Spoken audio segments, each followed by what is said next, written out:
Hello children, आज हम we have done experiments of DNA replication. ये प्रूव करने के लिए कि रेप्लिकेशन सेमी कंजर्वेटिव टाइप का होता है, हमने लास्ट सेशन में मेसेल्सन एंड स्टाल का एक्सपेरिमेंट किया और हमने वीसिया फाबा पे भी जो एक्सपेरिमेंट किया गया था on plant to prove replication is semi conservative, वो कर चुके हैं।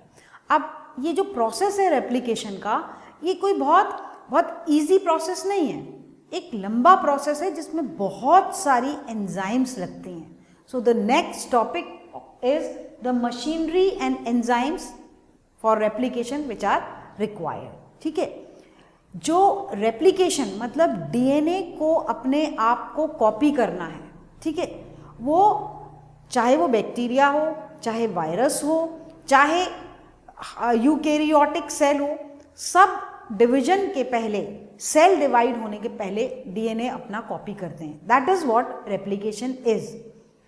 यूकेरियोट्स में स्पेशली रेप्लिकेशन सेल डिवीजन के पहले, माइटोसिस या मियोसिस के पहले, सेल किसी भी तरह डिवाइड हो सकती है, आइदर मेनली माइटोसिस से या फिर मियोसिस अगर हो रहा हो, कोई भी टाइप का डिवीजन हो रहा हो, उसके पहले जो है वो सेल का जो डीएनए है डिवीजन के पहले अपने को डबल करता है, रेप्लिकेट करता है, अपने को कॉपी करता है।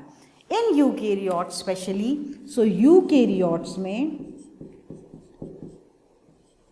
कब होता है ये? In S phase, in S phase eukaryotes में कब होता है? In S phase of interphase. Cell cycle का कौन सा फेज?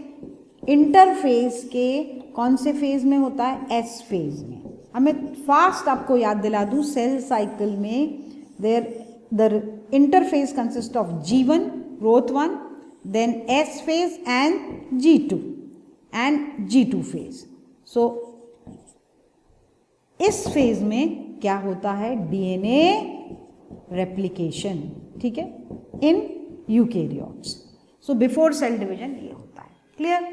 नाउ इस प्रोसेस में सारी एंजाइम्स हम डिटेल में करेंगे, पूरा प्रोसेस डिटेल में करेंगे, लेकिन जो खास एंजाइम जो डीएनए के न्यूक्लियोटाइड्स को जोड़ करके एक नया डीएनए का मॉलिक्यूल बनाएगी, वो enzyme, the main enzyme is DNA dependent DNA polymerase. कौन सी एंजाइम है? DNA dependent DNA polymerase. क्यों ऐसे बोलते हैं डीएनए डिपेंडेंट डीएनए पॉलीमरेज? क्यों? क्योंकि जो दो डीएनए के स्ट्रैंड्स हैं, जब वो, I will show like this, जब वो ओपन होते हैं फॉर रेप्लिकेशन, खुलना पड़ता है उनको। So when these two strands open, तो I will draw with different colour, the new DNA is formed against the semi-conservative method, पढ़ा चुके हैं। The new DNA strand is formed against the parental strand। तो parental strand क्या है? DNA है। क्या है वो? ये parent DNA है ना? और parent DNA जो है उसके अगेंस्ट नया वाला DNA बन रहा है। तो parent DNA uses a DNA template, मतलब parent DNA is acting as a template, उसके अगेंस्ट में नया वाला बन रहा है। जब कोई एंजाइम डीएनए टेम्पलेट के अगेंस्ट ही नया डीएनए बनाए तो वो क्या है? DNA dependent, depending on the parent DNA. और एंजाइम का नाम कौन सा है? DNA polymerase. पॉली मतलब होता है बहुत सारे मॉलिक्यूल्स को जोड़ना। तो कौन से मॉलिक्यूल्स को पॉलीमराइज यहां लाके लगाएं? डीएनए किसका बना हुआ है? बहुत सारे न्यूक्लियोटाइड्स का। कौन से न्यूक्लियोटाइड्स? Deoxy ribonucleotides. और वो कितने टाइप के हैं? अगर डीएनए बनना है तो हम पूरा स्ट्रक्चर कर चुके हैं। डीएनए बनना है तो कितने टाइप के डीऑक्सी राइबोन्यूक्लियोटाइड्स हैं? 4 टाइप्स के। कौन से? द 4 नाइट्रोजनस बेसिस वाले, adenine, guanine, cytosine and thymine. यही तो 4 बेसिस बनाते हैं न्यूक्लियोटाइड्स। सो वो न्यूक्लियोटाइड्स क्या कहलाते हैं? डीऑक्सीराइबोन्यूक्लियोटाइड्स। उनको जोड़ जोड़ करके पूरा डीएनए का मॉलिक्यूल कॉपी करके बनाना, that is done with the help of enzyme DNA dependent DNA polymerases. And DNA dependent क्योंकि डीएनए टेम्पलेट पे नया डीएनए का मॉलिक्यूल बनता है। क्लियर है ये point? Now this enzyme has many qualities. इतना इंपॉर्टेंट मॉलिक्यूल बना रही है, दैट इज डीएनए, तो उसको बनाने के लिए it should copy the DNA very accurately. कहीं गलती नहीं होना चाहिए during the process of replication. So ये इस काम में ये वाली एंजाइम बहुत माहिर है। वेरी एक्यूरेसी से डीएनए के रेप्लिकेशन होता है, नया स्ट्रैंड बनता है। एक्यूरेसी के अलावा इट इज वेरी फास्ट। कैसे प्रूव हो? क्वेश्चन आ सकता है कि why, how can you prove this enzyme is very fast? So for that E. coli, Escherichia coli bacteria has how many base pairs? 4.6 into 10 raised to power 6 base pairs in its DNA molecule.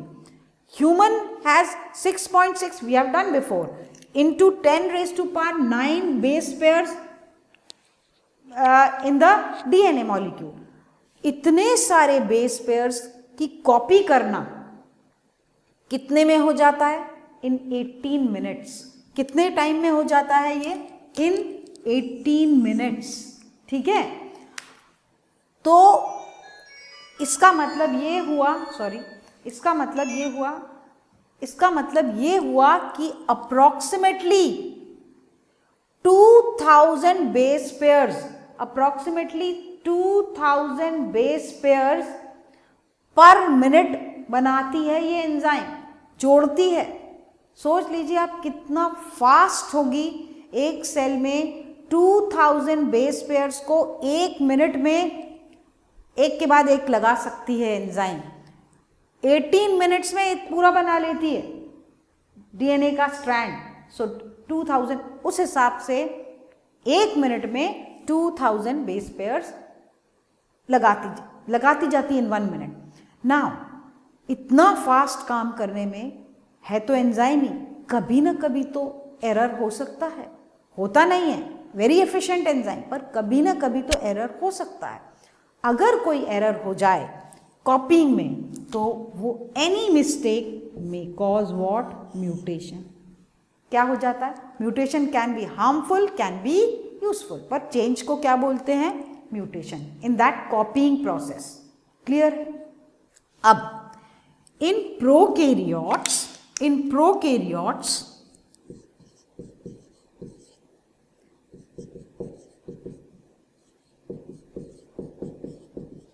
Eukaryotes जो है वो देखेंगे difference क्या है। थोड़ा सा difference है, process same है, एंजाइम्स काफ़ी कुछ सेम है, लेकिन थोड़ा सा फर्क है कि प्रोकैरियोट्स, क्योंकि उनका नंबर ऑफ न्यूक्लियोटाइड्स इतना ज़्यादा नहीं होता, सो जो पूरा डीएनए है वो का स्ट्रैंड जो है वो एक जगह से ही ओपन होता है। Suppose this is the DNA strand, double strand molecule. So for replication कोई भी एक स्पॉट से वो ओपन हो जाएगा और वहाँ से रेप्लिकेशन शुरू हो जाता है। लेकिन ध्यान रहे, रेप्लिकेशन शुरू होने की हर कहीं से शुरू नहीं हो सकता। There are special places, whether it is a eukaryotic DNA or prokaryotic DNA, there are special places in the DNA molecule which acts as a place जहाँ से replication start होता है। उन special places को बोलते हैं ओरी। क्या बोलते हैं उनको? ओरी। that is origin of replication। वो points क्या कहलाते हैं? origin of replication। so in prokaryotes, that special place in the DNA molecule from where the replication starts, the two strands open, and that point is called as origin of replication. In prokaryotes, this type of opening of strand, that portion is called as replicon, replicon क्या बोलते हैं इसको, replicon. So in prokaryotes, because the DNA molecule is not a large one, the replicon is only one. That is, the strands open from one place only. The two strands separate, helically coiled hai, they open from one place only, and the replication is completed in few minutes. But in eukaryotes, the DNA is very long. So it is not possible कि cell को divide होना है, and division, cell division के पहले पूरी copy हो जाना चाहिए. अगर ध्यान रखना, सेल डिवीजन के पहले अगर रेप्लिकेशन ढंग से नहीं हुआ तो आप सोच सकते हैं वो इनकम्प्लीट रेप्लिकेशन से वो आगे जो सेल डिवाइड हुआ है, पहली बात तो सेल डिवाइड ही नहीं होगा, और कितनी म्यूटेशंस हो जाएंगी, कितनी गड़बड़ियाँ हो जाएंगी, द सेल विल डाई. सो ये पहले हो जाना चाहिए. So it should be very fast. So in eukaryotes, because the DNA molecule is very long, very big, so there is the replicon, that is origin of replication is not one, many. बहुत सारी जगहों पे वो spots होते हैं, and the DNA strands, helical strand opens from many places. बहुत जगहों से रेप्लिकेशन चालू होती है इन केस ऑफ यूकैरियोट्स कि जल्दी से कॉपी हो जाए. सो यूकैरियोट्स आर मल्टी रेप्लिकॉनिक, ठीक है. बहुत जगह से स्ट्रैंड्स जो है वो DNA का खुलता है, तब जाके फास्ट कॉपिंग हो सकती है. ठीक है, ये बात समझ में आई. तो there are many oris in case of eukaryotes, but in prokaryotes, because the molecule is small, there is only at from one place it opens. एक और चीज, मैं एक डायग्राम NCERT में भी दिया हुआ है, I'll just draw that for convenience, बहुत जल्दी समझ में आएगा आपको. This is these are the two DNA strands, खुल गए, and जहाँ से रेप्लिकेशन शुरू होना है वहाँ पर इधर भी ऐसा होगा, वो एक्चुअल में ऐसा होना चाहिए जब खुला है तो, लेकिन हाफ से हम समझाते हैं तो ये एरिया कहलाता है रेप्लिकेशन फोर्क. क्या कहलाता है ये, रेप्लिकेशन, क्योंकि फोर्क जैसा, जस्ट सिंबॉलिक नाम दिया हुआ है. सो फोर्क की तरह. Now when these two strands open apart, ये तो पेरेंट DNA है, ये दोनों क्या है, पेरेंट DNA है ना. What are they? They are parent DNA. और parent DNA की अपनी एक पोलैरिटी है, आपको मालूम है, 5 prime to 3 prime and 3 prime to 5 prime and, ये इनकी पोलैरिटी है पेरेंट एंड की. तो दोनों स्ट्रैंड के ऑपोजिट एक साथ ऐसा नया DNA स्ट्रैंड नहीं बन सकता. क्वेश्चन आता है वाई, क्यों नहीं बन सकता, कि एक साथ इस पे भी बन जाए और एक इस पे भी बन जाए. कैसे बनता है, एक साइड, एक स्ट्रैंड जो है वो नया वाला जो DNA बनाएगा वो हमेशा क्या होगा, इट विल बी कंटिन्यूस. सो ये वाला कैसा होगा, कंटिन्यूअस. ठीक है, कंटिन्यूअस. और ये वाला जो होगा वो डायरेक्शन देखिए आप, arrow, that will be in fragments वो बनेगा, छोटे छोटे DNA के सेगमेंट्स में. सो डिसकंटिन्यूअस. तो एक नया DNA strand during replication is a rule. वो कैसा बनेगा, कंटिन्यूअसली, लगातार न्यूक्लियोटाइड्स लगते जाएंगे, और एक छोटे छोटे सेगमेंट्स में बनेगा. बाद में ये सेगमेंट्स जोड़ दिए जाते हैं, मैं सारी एंजाइम बताऊंगी पर अभी बता देती हूँ, जोड़ दिए जाते हैं बाय एंजाइम DNA लाइगेज. कौन सी एंजाइम से जोड़ दिए जाते हैं, बाय DNA लाइगेज. अब ध्यान रहे, जो कंटिन्यूअस स्ट्रैंड है। और एक और चीज, डीएनए पॉलीमरेज जो है उसका एक रूल है, वो जब भी नए न्यूक्लियोटाइड्स लगाएगी, जब भी नए न्यूक्लियोटाइड्स लगाएगी, it is only in one direction, that is 5 prime to 3 prime. So हमेशा ध्यान रखना, डीएनए पॉलीमरेज